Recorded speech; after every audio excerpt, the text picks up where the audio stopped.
കേരളത്തിൽ നടന്ന ഉരുൾപൊട്ടലുകളിൽ ഏറ്റവും ദുരന്ത വ്യാപ്തിയുള്ള ഒന്നാണ് നമ്മളിപ്പോൾ സാക്ഷ്യം വഹിച്ചുകൊണ്ടിരിക്കുന്നത്.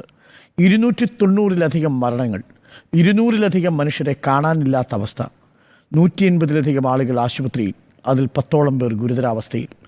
ഇനിയും എവിടെയെന്ന് തിരയാനാവാത്ത വിധം വിറച്ചു വിറങ്ങലിച്ചു നിൽക്കുന്ന കാഴ്ച കേരളത്തിൽ ഇതിനു മുമ്പും ഉണ്ടായിട്ടുണ്ട്. കേരളത്തെ നടുക്കിയ ഉരുൾപൊട്ടലിൻ്റെ ചരിത്രത്തിൽ 1961 ജൂലൈ മാസം 5-ാം തീയതി പാലക്കാട് അട്ടപ്പാടി മലനിരകളിൽ നിന്ന് വന്ന ഉരുൾപൊട്ടലിൽ 73 ജീവനുകളെയാണ്, ആദിവാസി സഹോദരങ്ങളുടെ അടക്കം ജീവനുകളാണ് അടർന്നുപോയത്.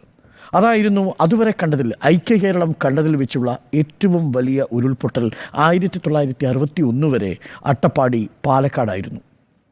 1985 അട്ടപ്പാടി കഴിഞ്ഞ് 24 വർഷങ്ങൾക്കു ശേഷം ഇടുക്കിയിലെ ഉരുൾപൊട്ടലിൽ ജൂൺ 26-ഉം 27-ഉം തീയതികളിൽ 55 പേർക്കാണ് ജില്ലയിലെ വിവിധ ഭാഗങ്ങളിൽ ജീവൻ നഷ്ടപ്പെട്ടത്.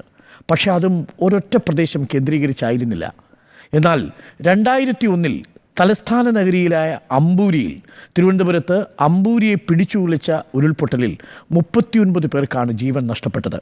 2001 നവംബർ മാസം 9-ാം തീയതി ഹൈറേഞ്ചുകളിൽ മാത്രം പതുങ്ങിയിരിക്കുന്ന ഉരുൾപൊട്ടൽ തിരുവനന്തപുരം ജില്ലയിൽ വന്നത് നാടിനെ നടുക്കി.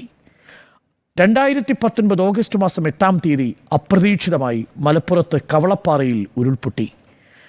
59 പേരാണ് കവളപ്പാറയിൽ മരണത്തിന് കീഴടങ്ങിയത്. പലരെയും തിരികെ കിട്ടാനുണ്ട്. 2020 ഓഗസ്റ്റ് മാസം 6-ാം തീയതി ഇടുക്കി പെട്ടിമുടിയിൽ 70 പേരുടെ മരണത്തിനാണ് ഉരുൾപൊട്ടൽ ഇടയാക്കിയത്. ഇതിനിടയിൽ പുത്തുമല, അങ്ങനെ ഒട്ടേറെ സംഭവങ്ങൾ ഉണ്ടെങ്കിലും ഇത്രയും ദുരന്തവ്യാപ്തി മറ്റൊരു ഉരുൾപൊട്ടലിനും ഉണ്ടായിട്ടില്ല.